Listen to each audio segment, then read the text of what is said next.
हरे कृष्णा। एक बहुत बड़े विद्वान है संस्कृत के, इंटरनेट पर फेमस है, आपने कभी ना कभी इन्हें देखा ही होगा। इनका नाम है नित्यानंद मिश्र। इनका यूट्यूब चैनल भी है इसी नाम से, जहाँ ये संस्कृत लैंग्वेज से रिलेटेड बहुत सारी क्वेरीज़ को रिजॉल्व करते हैं।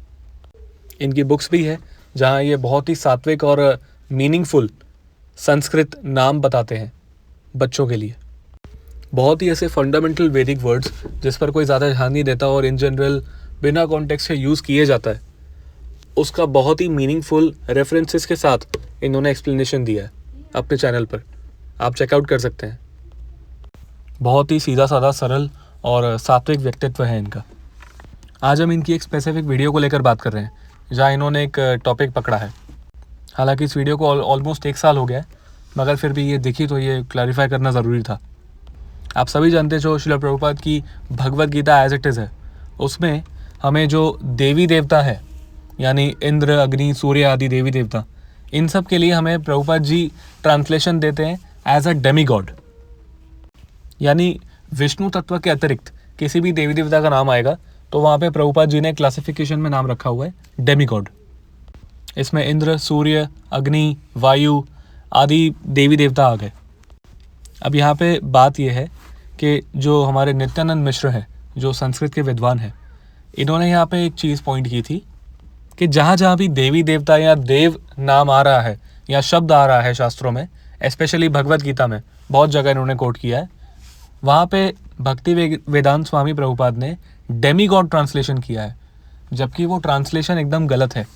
देव का या देवता का ट्रांसलेशन कहीं से भी ग्रामेटिकली और मतलब शास्त्रों के बेसिस पे डेमी गॉड नहीं आएगा। तो इनका कहना है कि भक्ति वेदांत स्वामी प्रभुपाद का translation grammatically speaking in general जो ट्रांसलेशंस होते हैं उसके अकॉर्डिंग गलत है। इन्होंने कुछ मल्टीपल कमेंट्रीज भी दिखाई और ट्रांसलेशंस भी दिखाए गौड़ीय संप्रदाय के भी, जो कि बिल्कुल उचित है और मैं इनसे पूरी तरह सहमत हूँ, क्योंकि वैसे भी मैं संस्कृत नहीं जानता और ये संस्कृत के विद्वान हैं, तो कोई कंपैरिजन ही नहीं बनता। और मल्टीपल ट्रांसलेशन भी हमारे पास अवेलेबल है जहाँ पे डेमी गॉड, देव का ट्रांसलेशन डेमी गॉड नहीं किया गया है। और देव का लिटरल सेंस में भी आप देखो, आपको कोई विद्वान होने की ज़रूरत नहीं है इसमें। देव का ट्रांसलेशन कहीं से भी डेमी गॉड नहीं हो सकता, क्योंकि इन्होंने तर्क भी समझाया है इसमें कि देव या देवता यानी कोई छोटी बात नहीं है, ये कोई बुरी बात नहीं है, या कोई इन्फीरियर या आधी अधूरी चीज़ नहीं है कि उसको आप डेमी गॉड बोल दो। डेमी गॉड आधा या फिर कमज़ोर, तो उसमें कोई ओछापन नहीं है, कोई छोटी चीज़, कोई हल्काई नहीं है। तो देव का ट्रांसलेशन डेमी गॉड कुछ जच नहीं रहा है ग्रामेटिकली, लॉजिकली देखा जाए तो यहाँ मैं नित्यानंद मिश्र जी से पूरी तरह सहमत हूँ। इसमें इनका कोई भी दोष नहीं है। भाषा लिटरल ट्रांसलेशन की दृष्टि से देखें तो कोई भी इसमें प्रॉब्लम नहीं है। देव या देवता का ट्रांसलेशन डेमी गॉड कहीं से भी नहीं होता है, ये बिल्कुल गलत है। तो यहाँ पे प्रॉब्लम क्या है? क्या भक्ति वेदांत स्वामी प्रभुपाद जी इंग्लिश नहीं जानते थे या वो संस्कृत नहीं जानते थे? दोनों ही जानते थे, तो उन्होंने ऐसा किया क्यों? तो ये हम इस वीडियो में समझेंगे आज। ये डेमीगॉड वाला तो है ही थोड़ा इशू, आगे और भी थोड़े बहुत चीज़ें हैं जो इन्होंने कोट की है, जिस पर प्रश्न पूछे हैं, तो हम बहुत हम्बली उसका आंसर देंगे। डेमीगॉड्स के या देवतागण के डेफिनेशन पर भी थोड़े प्रश्न हैं, तो वो भी एड्रेस करेंगे। तो भगवद गीता में हमको पता है और शास्त्रों में कई जगह आता है, श्रीमद् भागवतम में, भगवद गीता में, जहाँ पे देवतागण की बात हो रही है, उनकी चर्चा हो रही है, इंद्र, वायु, अग्नि, इन सब की बातें हो रही है।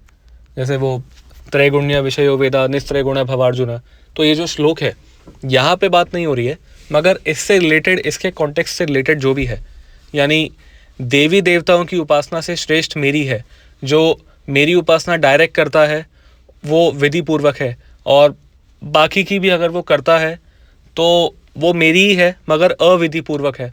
जो देवी देवताओं की पूजा करता है वो उनके पास जाता है, जो प्रेत भूतों की करता है वो उनके पास जाता है, और जो मेरी करता है वो मेरे पास आता है। तो इस तरह के बहुत सारे वर्सेस हैं जहाँ आपको देवी देवता या देव शब्द मिलेगा गीता में। तो जहाँ जहाँ भी ये शब्द आया है तो वहाँ पे प्रभुपाद जी ने डेमीगॉड ट्रांसलेशन किया है। तो ऐसा क्यों किया है? ये ग्रामेटिकली, लैंग्वेज की दृष्टि से एकदम इनकरेक्ट है। आपके पास जितनी भी भगवद गीता अवेलेबल है, Bhagavad Gita as it is, यानी प्रभुपाद जी की गीता के अलावा, वहाँ पे आप देखेंगे कि सब्जेक्ट मैटर जो है गीता का, उस पर बहुत ज़्यादा जोर है ना, हर जगह नहीं दिया गया है। और प्रभुपाद जी का जो क्या तात्पर्य था उनके ओवरऑल वर्क से और उनके मिशन से जो उन्होंने किया है वर्ल्ड वाइड, उससे हमें क्लियरली पता चल जाता है कि उनका मिशन क्या था और उनकी कॉन्शियसनेस क्या थी, वो उनको कितनी पड़ी थी ग्रामर की। उनका कंसर्न एकदम सिंपल है कि सब के सब कृष्ण भक्ति में आए और अपने जीवन को सार्थक बनाए, यहाँ वहाँ फालतू में ना उलझे, डायरेक्ट ना ब्रह्म ज्योति में, ना निराकार वाली चीज़ों में, ना कहीं और, सीधा विष्णु तत्व का आश्रय ले, सीधा का सीधा विष्णु तत्व का आश्रय ले और कहीं ना जाए। और गीता का भी सेंट्रल मैसेज यही है, सर्वधर्मान् परित्यज्य माम एकम शरणम व्रज अहम त्वं सर्व पापेभ्यो मोक्षयिष्यामि मा शुचः। अर्जुन कंफर्म करते हैं, परम ब्रह्म परम धाम पवित्रम परमम भवान। आप ही परम ब्रह्म है, आपका धाम परम है, आप परम पवित्र हैं, भगवान आप। तो ये तो हमें भगवत गीता के कुछ वर्सेस से क्लियर हो जाता है कि उसका कॉन्टेक्स्ट क्या है। मगर जिस टाइम पे और अभी के टाइम पे भी जब भक्ति वेदांत स्वामी प्रभुपाद ने अपनी गीता की ट्रांसलेशन और पर्पट दिया था, तब समाज में इतनी ज़्यादा बकवास ट्रांसलेशंस, इतने बकवास पर्पट्स अवेलेबल थे जिसका हिसाब नहीं है। लोगों ने इतना कूल समझ रखा था अपने आप को और कुछ भी ट्रांसलेशन, कुछ भी पर्पट दिया हुआ था, जिसका मन किया आया उठा के कमेंट्री देके चला गया। ट्रांसलेशन मार्केट में अवेलेबल है, एज इट इज़ ले ली और पर्पट अपना डाल दिया।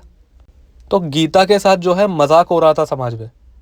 ज्ञान वाले अपना लेके चल रहे हैं, कर्म वाले अपना कर्म लेके चल रहे हैं कि हाँ, लोग आज भी अपने कमर्शियल व्हीकल्स के पीछे, ऑटो रिक्शा के पीछे, टेम्पो के पीछे लेके घूम रहे हैं, कर्म ही पूजा है।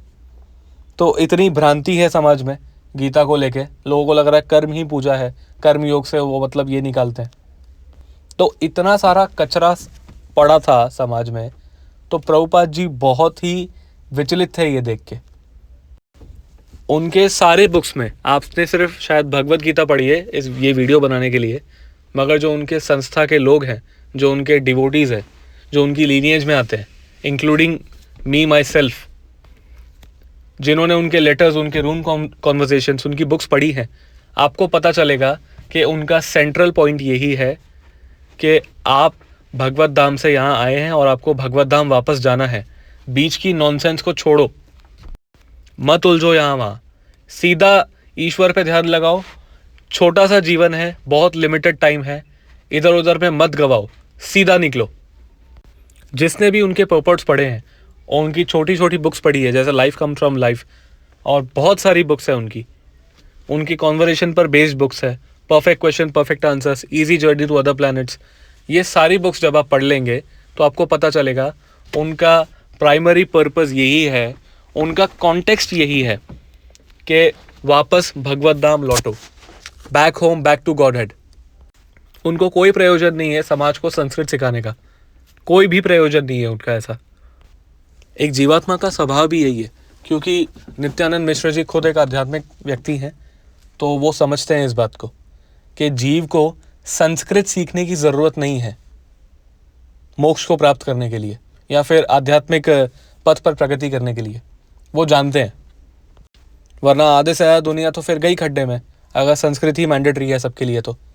मगर संस्कृत मैंडेटरी नहीं है, एक जीव का वास्तविक स्वभाव भी होता है।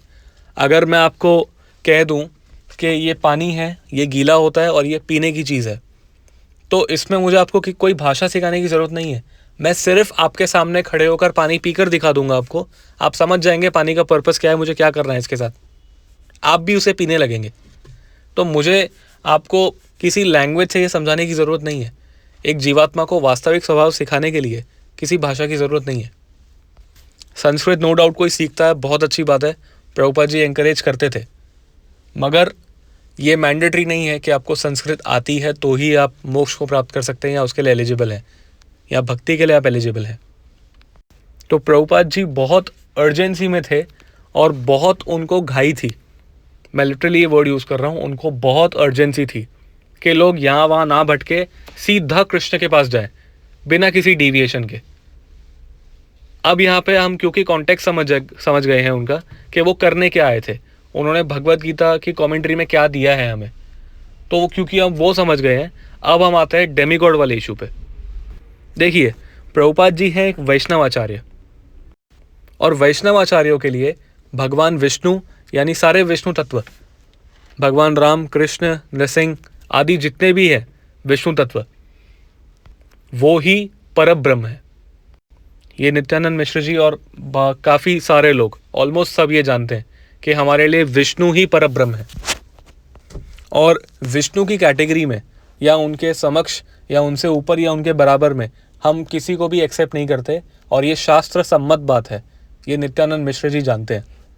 ये श्रुति में भी है, ये स्मृति में भी है, ये पुराण आदि में भी है, ये इतिहास में भी है कि विष्णु तत्व इन सारे देवी देवताओं से, जो एडमिनिस्ट्रेटिव देवी देवता हैं जैसे इंद्र, सूर्य आदि, इनसे ऊपर हैं।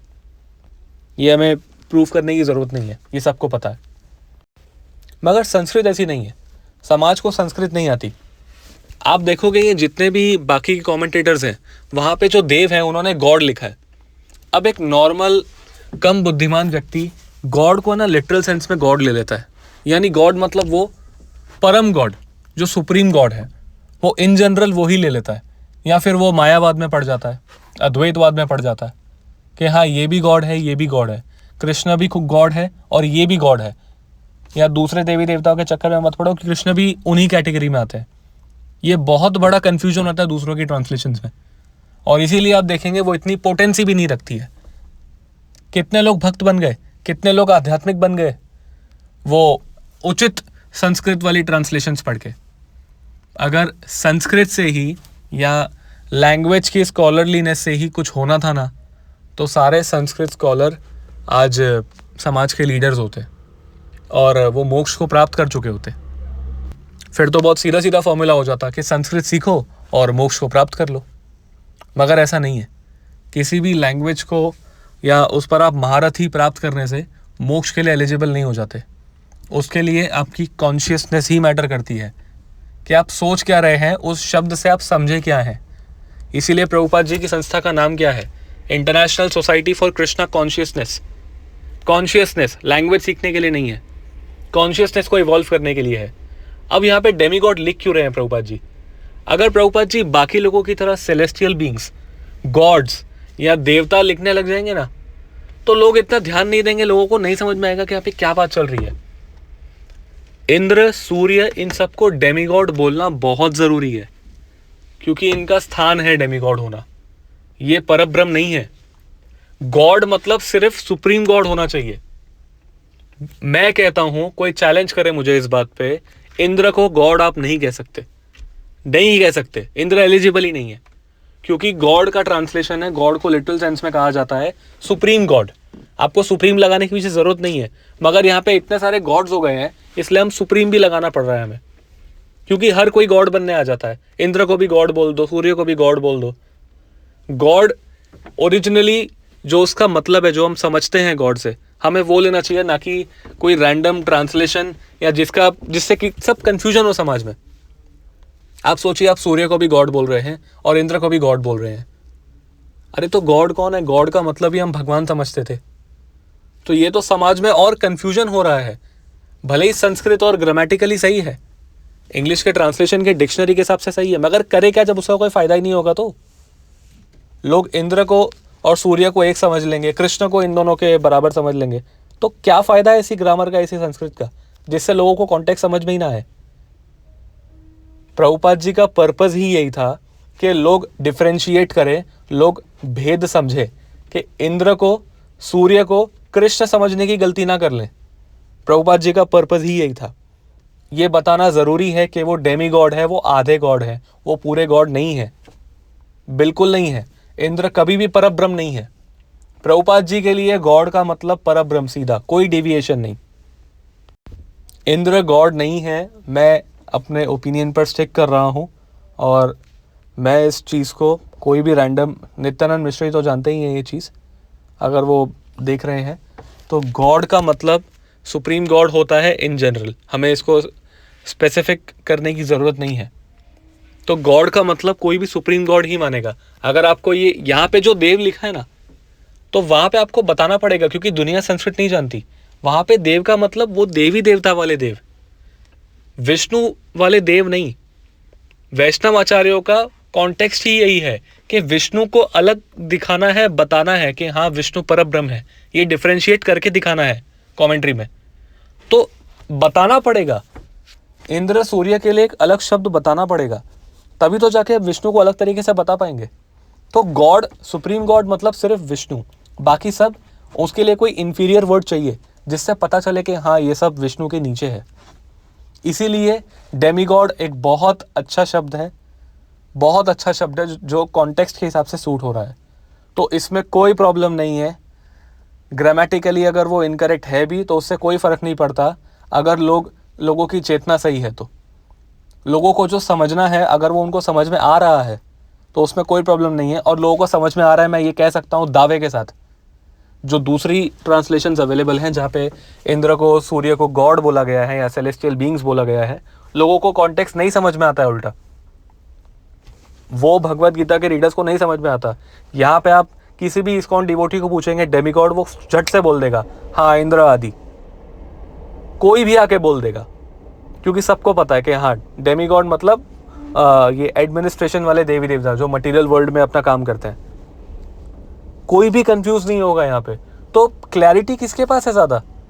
जो लैंग्वेज से स्टिक कर रहे हैं वो, कि जो कॉन्शियसनेस पे या समझने में, अपनी अंडरस्टैंडिंग पे ज़्यादा ध्यान देते हैं। तो प्रभुपाद जी का स्पिरिट समझिए, वो इतने बड़े विद्वान हैं, वो इतनी फालतू मिस्टेक कभी नहीं करेंगे।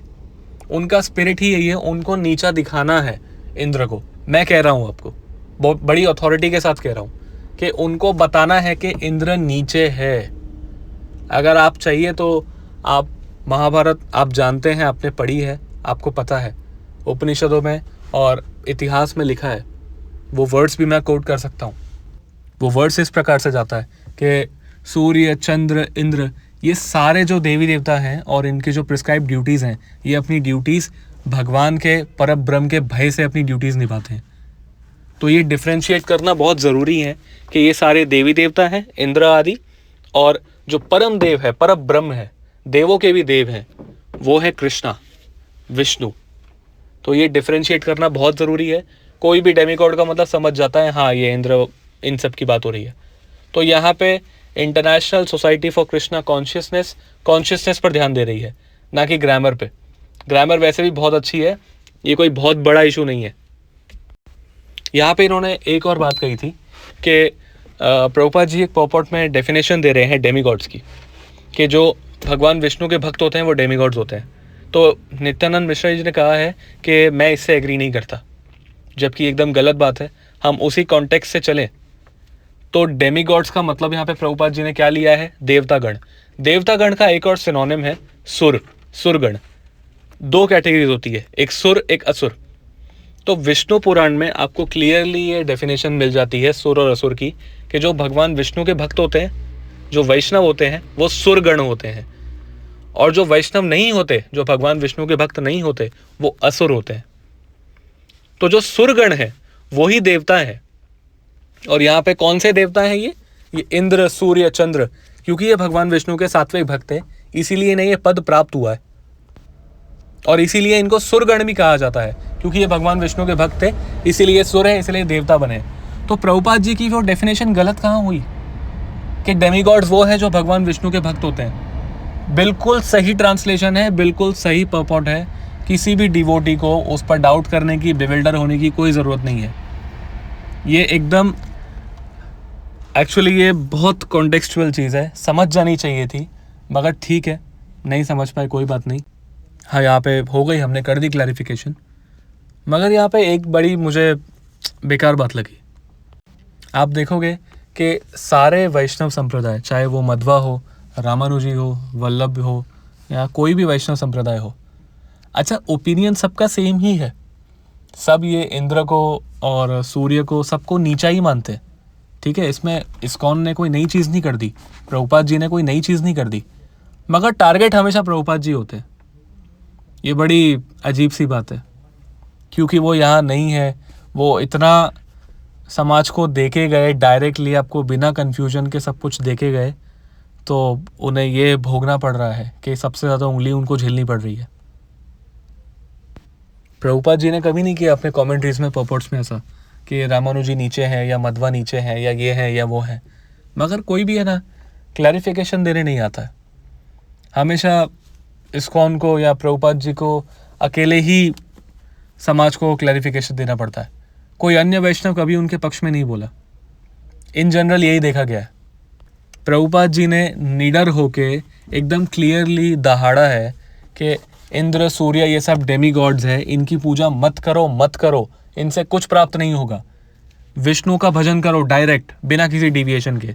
अच्छा, ये मत अकेले प्रभुपाद जी का नहीं है कोई, ना कोई पहला मत है, ये सारे के सारे वैष्णव आचार्यों का मत यही है, पूरे सनातन धर्म का मत यही है, अद्वैती और शैवों और आर्य समाजी को छोड़ के, और कुछ चार्वाक और सांख्य आदि को छोड़ के, सबका मत यही है। चाहे वो रामानंदी हो, चाहे रामानुजी हो, चाहे मध्वा हो, चाहे वल्लभी हो, कोई भी हो, मगर पॉइंट हमेशा प्रभुपाद जी को किया जाता है। उनकी गलती यही है कि उन्होंने निस्वार्थ अपने अपमान का भय ना रखते हुए हमें as it is Bhagavad Gita की जो स्पिरिट है, उसकी जो कॉन्शियसनेस है, जिस वजह से वो बोली गई है, वो हमें बताई, बिना खुद की इमेज का ध्यान रखे, बिना ये ध्यान रखे कि समाज उन पे, विद्वान जो संस्कृत के हैं वो उन पर उंगली उठा सकते हैं कि देखो आपने देवता का ट्रांसलेशन डेमीगॉड कर दिया, जबकि ये तो सुर है, ये तो एक अच्छा वर्ड है देव, आपने इसको नेगेटिव वर्ड क्यों बना दिया, इन्फीरियर वर्ड क्यों बना दिया।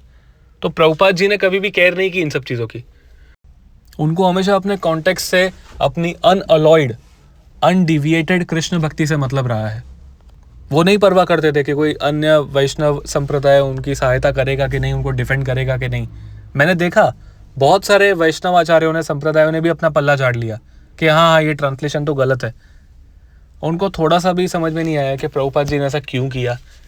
वो जबकि वो जानते हैं, उनका सेम ओपिनियन है, वो भी इंद्र को नीची नज़रों से देखते हैं। वो जानते हैं कि ये भोग योनि है, सब जानते हैं कि इंद्र भोग योनि है, कैसा व्यक्तित्व है इंद्र। वो भगवान विष्णु की एक शक्ति है, उस पर एक जीवात्मा विराजमान होती है, मगर सब के सब कॉन्टेक्स्ट को इग्नोर कर देते हैं। सब के सब, कोई नहीं खड़ा होता।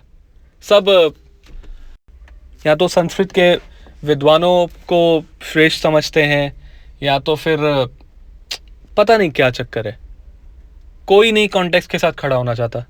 भगवत गीता की जो वैष्णव आचार्यों के हिसाब से स्पिरिट है कि भगवान विष्णु की सुप्रीमेसी सिद्ध करनी है, कृष्ण को सुप्रीम सिद्ध करना है। कृष्ण कह रहे हैं सर्वधर्मान परित्यज्य, उसका मतलब ये नहीं है कि कोई निर्गुण ब्रह्म या इंद्र को समर्पित हो जाओ आप। इस वीडियो को 1 साल हो चुका है, मगर फिर भी मैं कमेंट सेक्शन में भी देख रहा हूँ प्रभुपाद जी के जो हेटर्स है वो पड़े हुए हैं, बहुत सारे वेल विशर्स भी हैं जो ये बात कह रहे हैं जो मैं इस वीडियो में कह रहा हूँ, मगर उनके कमेंट्स को इग्नोर कर दिया गया है। कोई इन्हें देख नहीं रहा है, कोई इन्हें रिप्लाई नहीं दे रहा है, क्योंकि पता है ना कि वो कॉन्टेक्सचुअल है। जब कोई डेमीगॉड पढ़ता है ना प्रभुपाद जी की बुक से, तो उसको अपने आप पता चल जाता है कि यहाँ इंद्र की बात हो रही है। तो इतना हमारे लिए पर्याप्त है कि व्यक्ति पढ़ते ही समझ जाए प्रभुपाद जी के एक एक शब्द को कि प्रभुपाद जी यहाँ क्या कहना चाह रहे हैं। ये कमाया है प्रभुपाद जी ने, ये उनकी क्लैरिटी है उनके शब्दों में, ये उनके सिद्धांत में क्लैरिटी है। उनको नहीं पड़ी है संस्कृत के ट्रांसलेशन की, संस्कृत क्या कहती है। उनको व्यक्ति की चेतना को एनहांस करना है, उसको एलिवेट करना है, ताकि वो फिर से जन्म मृत्यु जरा व्याधि के चक्र में ना पड़े। यहाँ संस्कृत सीख के हम करेंगे क्या? अरे अद्वैत आचार्य आदि शंकराचार्य तब बोल गए भज गोविंदम गोविंदम भज मूढ़मते। ये संस्कृत और ग्रामर हमें नहीं बचाएगी मृत्यु के समय। गोविंद का नाम भज लो, भजन कर लो गोविंद के नाम का, हे मूढ़मते। तो यहाँ पे प्रभुपाद जी क्लियर गोविंद के भजन की विधि बता रहे हैं और उसको डिफ्रेंशिएट करके बता रहे हैं कि गोविंद का भजन ही श्रेष्ठ है, बाकी ये देवतागण श्रेष्ठ नहीं है। मगर फिर भी हम ग्रामर पे अटके हुए हैं अभी भी, जैसे ये ग्रामर हमें मृत्यु के टाइम पे बचाए। बाकी जितनी भी आप गीता पढ़ेंगे वैष्णवाचार्यों के अलावा, जितनी भी आप गीताएं पढ़ेंगे, आपको सब खिचड़ी मिलेगी, सब खिचड़ी। वो लोग कूल बनेंगे इतना, हाँ there is some singularity, some consciousness, ultimate bliss, Brahman, ये इतने ओवर एक्टिंग और क्रिंज वर्ड्स यूज़ करेंगे। उन्हें खुद नहीं पता कि वो क्या लिख रहे हैं, ना उनके रीडर को, उनकी ऑडियंस को पता है कि वो क्या पढ़ रही है, क्या कंज्यूम कर रही है। गीता के नाम पे खिचड़ी बना रखी है, उल्टे सीधे वर्ड्स यूज़ करने हैं, खुद भी कूल साउंड करना है, ऑडियंस को भी कूल फील करवाना है कि हाँ मैं इनकी गीता पढ़ता हूँ, मैं इंटेलेक्चुअल हूँ। किसी परंपरा का ध्यान नहीं रखा। गीता में खुद लिखा है परंपरा से ही ये ज्ञान प्राप्त होता है, मगर नहीं, उस श्लोक को भी इग्नोर कर दिया, उस पर भी कोई अपना बकवास ट्रांसलेशन और परपोट दे दिया होगा, परंपरा विहीन परपोट। प्रभुपाद जी का ट्रांसलेशन और उनका परपोट उनकी स्पिरिट को पूरा पूरा सपोर्ट करता है और वैदिक स्पिरिट को सपोर्ट करता है, इसीलिए उसमें कोई प्रॉब्लम नहीं है। और हाँ, इंद्र मतलब डेमीगॉड, सूर्य मतलब डेमीगॉड। भगवत गीता में जहाँ जहाँ भी इन देवों की बात की गई है उसको हम ले सकते हैं डेमीगॉड, अगर हम कॉन्शियसली उसको समझे कॉन्टेक्स्ट के साथ। तो सारे डिवोटीज बड़ा प्राउडली एक्सेप्ट करें कि हाँ ग्रामेटिकली ये इनकरेक्ट है, मगर क्योंकि समाज को समझाना है, भक्ति पहुंचानी है। अब देखिए, नित्यानंद मिश्र जी का पर्पस था संस्कृत समझाना, तो उनके पॉइंट ऑफ व्यू से वो सही है, मगर हमारा पर्सपेक्टिव संस्कृत समझाना नहीं है, हमारा पर्सपेक्टिव है कृष्ण तत्व समझाना, भक्ति तत्व समझाना। तो हमारे लिए डेमीगॉड्स एकदम उचित वर्ड है, हम आगे भी इसको यूज़ करते रहें और कोई प्रॉब्लम नहीं है डेमीगॉड यूज़ करने में, कोई भी प्रॉब्लम नहीं है। बहुत अच्छा वर्ड है, मेरा तो बहुत फेवरेट है डेमीगॉड। जब मैं इंद्र सूर्य के लिए डेमीगॉड सुनता हूँ तो मुझे तो बड़ा आनंद आता है। मैं तो कहता हूँ गलत ट्रांसलेशंस है सबकी सब, जिसने भी गॉड लिखा है इंद्र के लिए एकदम गलत ट्रांसलेशन है और बिना कॉन्टेक्स्ट की ट्रांसलेशन है वो। इंद्र के लिए गॉड शब्द यूज़ नहीं किया जा सकता, कॉन्टेक्चुअली मैं कह रहा हूँ, नहीं यूज़ किया जा सकता। कोई आके चैलेंज कर सकता है मुझे कमेंट सेक्शन में, मैं उससे चर्चा करने के लिए तैयार हूँ। इंद्र के लिए गॉड शब्द यूज़ नहीं होना चाहिए। तो बस ये था आज का वीडियो। ये डिवोटीज़ के लिए है कि आप प्रभुपाद जी की स्पिरिट को समझें, ना कि इस टेम्पररी ग्रामर का या ऐसी कोई भी चीज़ पर ध्यान दें जो आपको जन्म मृत्यु जरा व्याधि से नहीं निकालेगी। प्रभुपाद जी के ट्रांसलेशन की स्पिरिट से अटैच है, आप उस पर ध्यान दें। नित्यानंद मिश्रा जी की फील्ड संस्कृत है, तो इसीलिए वो उस पर ध्यान दे रहे हैं और वहाँ वो बहुत अच्छा कर रहे हैं, उनके हिसाब से एकदम सही है। देवता मतलब डेमीगॉड नहीं होता, मगर हमारी फील्ड और हमारा टारगेट, हमारा साधन, हमारा साध्य कृष्ण है और उनकी भक्ति है। तो हमारे लिए इंद्र को डेमीगॉड बोलना सबसे श्रेष्ठ है। इंद्र पर सूट होता है डेमीगॉड हमारे हिसाब से। तो प्रभुपाद जी के परपोट्स पढ़ते रहें और अपने जीवन को सार्थक बनाएं। हरे कृष्णा, जय श्री प्रभुपाद।